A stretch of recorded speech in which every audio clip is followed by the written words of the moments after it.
Shalom sahabat Gebada, bagaimana kabar hari ini? Mari kita semakin menemukan kedalaman makna dari firman Tuhan bersama gerakan baca dengar Alkitab. Dalam Gebada episode kali ini, kita akan bersama membaca dan mendengar pembacaan kitab Roma pasal 8 dan 9. Allah adalah Sang Pencipta dan juga firman itu sendiri. Dialah hukum dalam firman-Nya. Dia adalah eksekutor sekaligus hakim. Menurut hukum itu, hukuman untuk dosa adalah maut, baik dosa kecil maupun dosa besar. Meskipun di antara kita ada perbedaan di hadapan Allah yang Maha Suci, semuanya sama saja. Tidak peduli seberapa besar atau kecil dosanya, konsekuensinya tetap sama, yaitu maut. Oleh sebab itulah hukum dosa dan maut. Namun Tuhan begitu mengasihi kita, sehingga Dia menetapkan hukum kehidupan di dalam Roh Kudus yang baru. Tuhan juga menyatakan bahwa tidak ada penghukuman bagi mereka yang ada di dalam Kristus. Bukan berarti kita benar karena kita tidak berbuat dosa, tetapi karena Yesus telah menyelesaikan segalanya melalui kematian-Nya dan memampukan kita untuk hidup kudus dengan mengikuti Roh Kudus, Sang Penghibur. Demikian juga Roh membantu kita dalam kelemahan kita, sebab kita tidak tahu bagaimana sebenarnya harus berdoa, tetapi Roh sendiri berdoa untuk kita kepada Allah dengan keluhan-keluhan yang tidak terucapkan, dan Allah yang menyelidiki hati nurani mengetahui maksud Roh itu, yaitu bahwa Ia sesuai dengan kehendak Allah berdoa untuk orang-orang kudus. Siapa yang dapat memisahkan kita dari kasih Tuhan, kasih Kristus? Sementara itu, menurut saya, ada baiknya kita baca pasal 9 sambil merenungkan kedaulatan Tuhan. Alasan Tuhan memilih Israel bukan karena Israel mempunyai sesuatu yang istimewa untuk dipilih, namun sepenuhnya karena kedaulatan Tuhan. Tuhan telah memilih Israel, namun Israel menolak Tuhan. Jadi Allah memanggil bangsa-bangsa lain melalui Kristus. Jadi kalau untuk menunjukkan murka-Nya dan menyatakan kuasa-Nya, Allah menaruh kesabaran yang besar terhadap benda-benda kemurkaan-Nya yang telah disiapkan untuk kebinasaan, justru untuk menyatakan kekayaan kemuliaan-Nya atas benda-benda belas kasihan-Nya yang telah dipersiapkan-Nya untuk kemuliaan, yaitu kita, yang telah dipanggil-Nya bukan hanya dari antara orang Yahudi, tetapi juga dari antara bangsa-bangsa lain. Oleh karena itu, bangsa-bangsa lain dapat mendengar kabar baik dan percaya kepada Yesus adalah hadiah dan anugerah dari Tuhan. Semoga saudara sekalian juga menjadi tokoh utama dalam kedaulatan dan kasih karunia Tuhan yang tiada habisnya melalui iman dan perbuatan saudara yang berkenan kepadanya. Sekarang mari kita bersama membaca dan mendengarkan kitab Roma pasal 8 dan 9.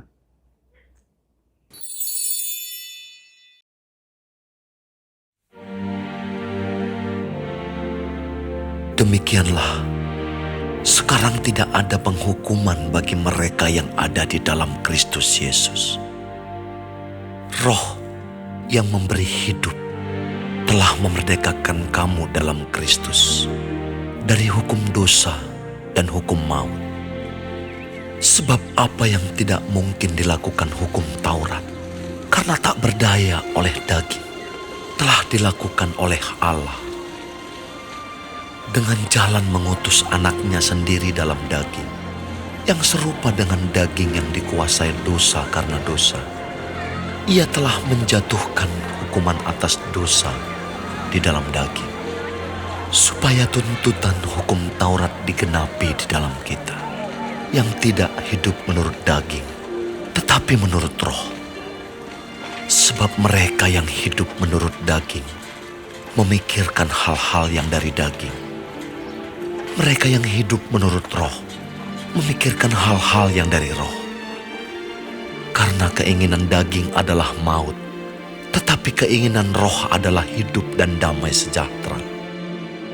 Sebab keinginan daging adalah perseteruan terhadap Allah, karena ia tidak takluk kepada hukum Allah. Hal ini memang tidak mungkin baginya. Mereka yang hidup dalam daging tidak mungkin berkenan kepada Allah. Tetapi kamu tidak hidup dalam daging, melainkan dalam roh, jika memang roh Allah diam di dalam kamu.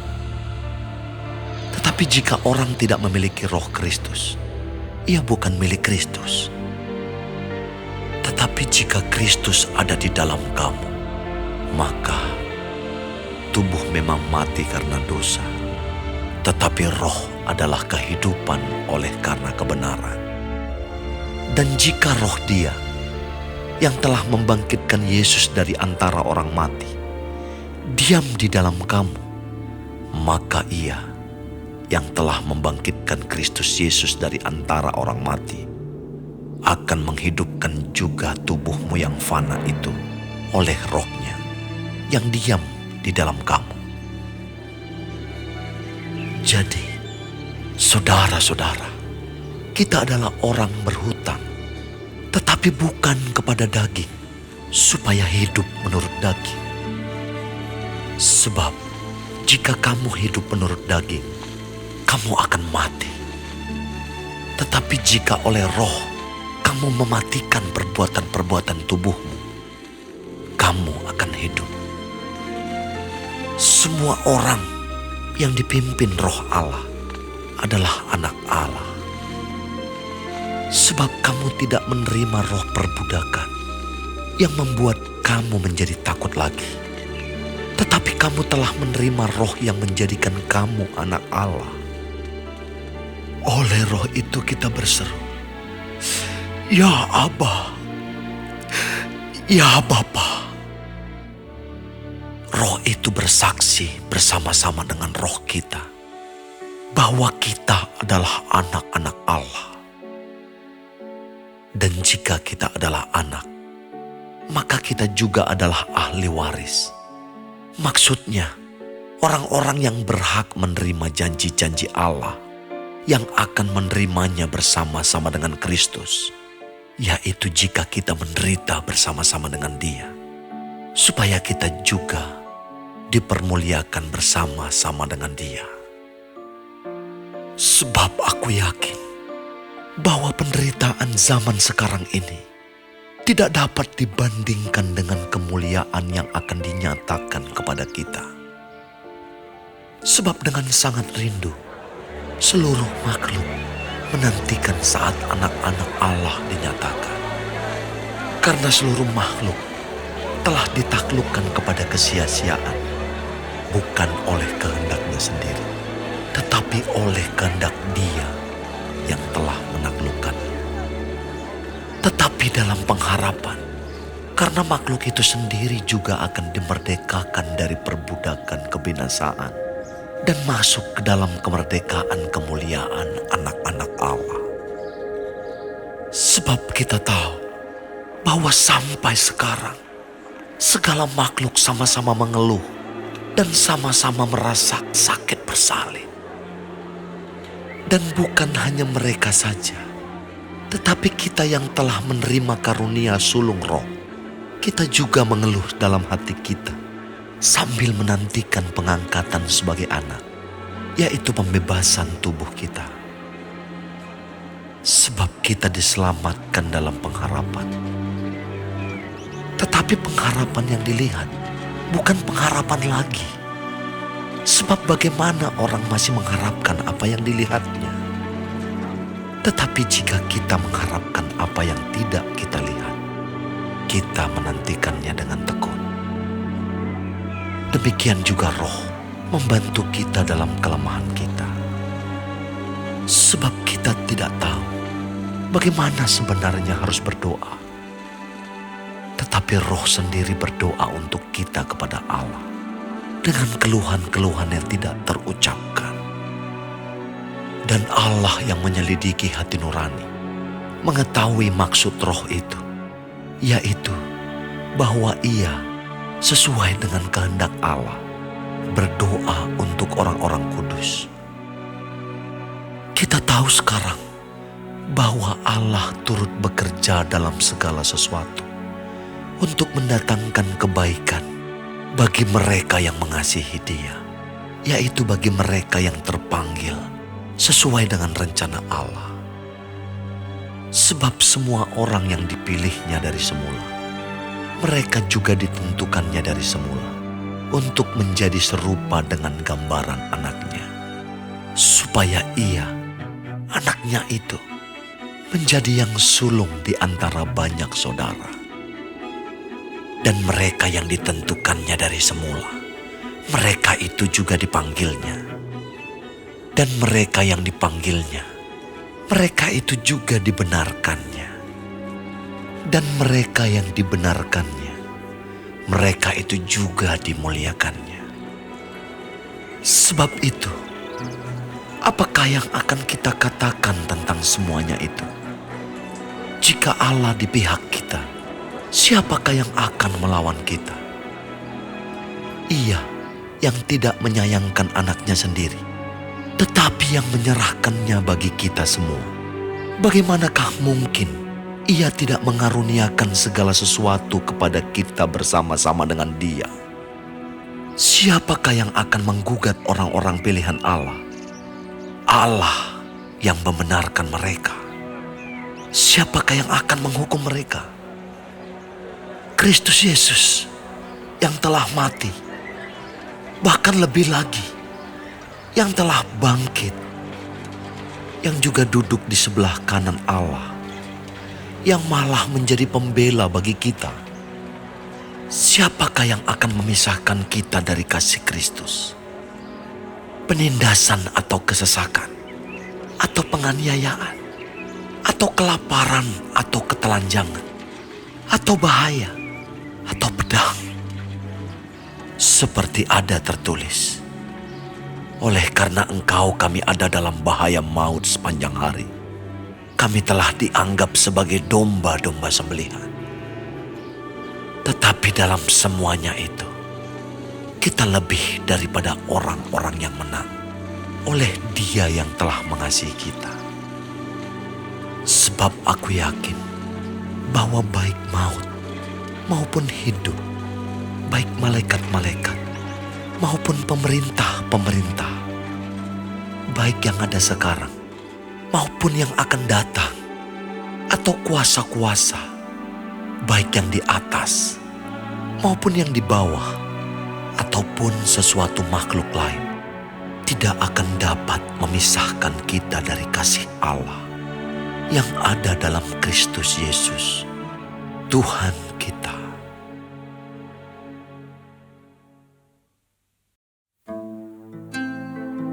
Aku mengatakan kebenaran dalam Kristus. Aku tidak berdusta.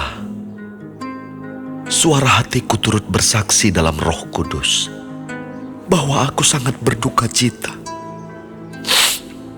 dan selalu bersedih hati. Bahkan aku mau terkutuk dan terpisah dari Kristus demi saudara-saudaraku, kaum sebangsaku secara jasmani. Sebab mereka adalah orang Israel. Mereka telah diangkat menjadi anak.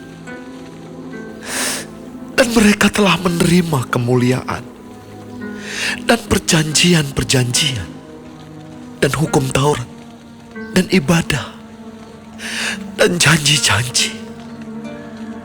Mereka adalah keturunan bapa-bapa leluhur yang menurunkan Mesias dalam keadaannya sebagai manusia yang ada di atas segala sesuatu. Ia adalah Allah yang harus dipuji sampai selama-lamanya. Amin. Akan tetapi firman Allah tidak mungkin gagal, sebab tidak semua orang yang berasal dari Israel adalah orang Israel, dan juga tidak semua yang terhitung keturunan Abraham adalah anak Abraham. Tetapi yang berasal dari Ishak yang akan disebut keturunanmu. Artinya, bukan anak-anak menurut daging adalah anak-anak Allah, tetapi anak-anak perjanjian yang disebut keturunan yang benar. Sebab firman ini mengandung janji.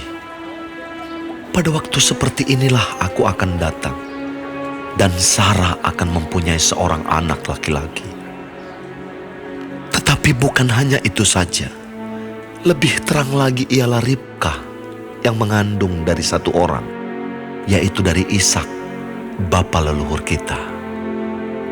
Sebab waktu anak-anak itu belum dilahirkan dan belum melakukan yang baik atau yang jahat, supaya rencana Allah tentang pemilihannya diteguhkan, bukan berdasarkan perbuatan, tetapi berdasarkan panggilannya. Dikatakan kepada Ribka, anak yang tua akan menjadi hamba anak yang muda. Seperti ada tertulis, aku mengasihi Yakub, tetapi membenci Esau. Jika demikian, apakah yang hendak kita katakan? Apakah Allah tidak adil? Mustahil. Sebab ia berfirman kepada Musa, aku akan menaruh belas kasihan. Kepada siapa aku mau menaruh belas kasihan? Dan aku akan bermurah hati. Kepada siapa aku mau bermurah hati? Jadi hal itu tidak tergantung pada kehendak orang atau usaha orang, tetapi kepada kemurahan hati Allah. Sebab kitab suci berkata kepada Firaun, itulah sebabnya aku membangkitkan engkau, yaitu supaya aku memperlihatkan kuasaku di dalam engkau, dan supaya namaku dimasyurkan di seluruh bumi. Jadi, ia menaruh belas kasihan kepada siapa yang dikehendakinya, dan ia mendegarkan hati siapa yang dikehendakinya. Sekarang, kamu akan berkata kepadaku, jika demikian, apalagi yang masih disalahkannya? Sebab siapa yang menentang kehendaknya? Siapakah kamu, hai manusia, maka kamu membantah Allah? Dapatkah yang dibentuk berkata kepada yang membentuknya, mengapakah engkau membentuk aku demikian? Apakah tukang periuk tidak mempunyai hak atas tanah liatnya untuk membuat dari gumpal yang sama suatu benda untuk dipakai guna tujuan yang mulia, dan suatu benda lain untuk dipakai guna tujuan yang biasa? Jadi, kalau untuk menunjukkan murkanya dan menyatakan kuasanya, Allah menaruh kesabaran yang besar terhadap benda-benda kemurkaannya yang telah disiapkan untuk kebinasaan, justru untuk menyatakan kekayaan kemuliaannya atas benda-benda belas kasihannya yang telah dipersiapkannya untuk kemuliaan, yaitu kita yang telah dipanggilnya, bukan hanya dari antara orang Yahudi, tetapi juga dari antara bangsa-bangsa lain. Seperti yang difirmankannya juga dalam kitab Nabi Hosea, yang bukan umatku akan kusebut umatku, dan yang bukan kekasih, kekasih. Dan di tempat di mana akan dikatakan kepada mereka, kamu ini bukanlah umatku, di sana akan dikatakan kepada mereka, anak-anak Allah yang hidup. Dan Yesaya berseru tentang Israel, sekalipun jumlah anak Israel seperti pasir di laut, namun hanya sisanya akan diselamatkan. Sebab apa yang telah difirmankannya akan dilakukan Tuhan di atas bumi, sempurna dan segera. Dan seperti yang dikatakan Yesaya sebelumnya, seandainya Tuhan semesta alam tidak meninggalkan pada kita keturunan, kita sudah menjadi seperti Sodom dan sama seperti Gomora. Jika demikian, apakah yang hendak kita katakan? Ini, bahwa bangsa-bangsa lain yang tidak mengejar kebenaran telah beroleh kebenaran, yaitu kebenaran karena iman. Tetapi bahwa Israel sungguh pun mengejar hukum yang akan mendatangkan kebenaran, tidaklah sampai kepada hukum itu. Mengapa tidak? Karena Israel mengejarnya bukan karena iman, tetapi karena perbuatan. mereka tersandung pada batu sandungan. Seperti ada tertulis, sesungguhnya aku meletakkan di Sion sebuah batu sentuhan dan sebuah batu sandungan, dan siapa yang percaya kepadanya tidak akan dipermalukan.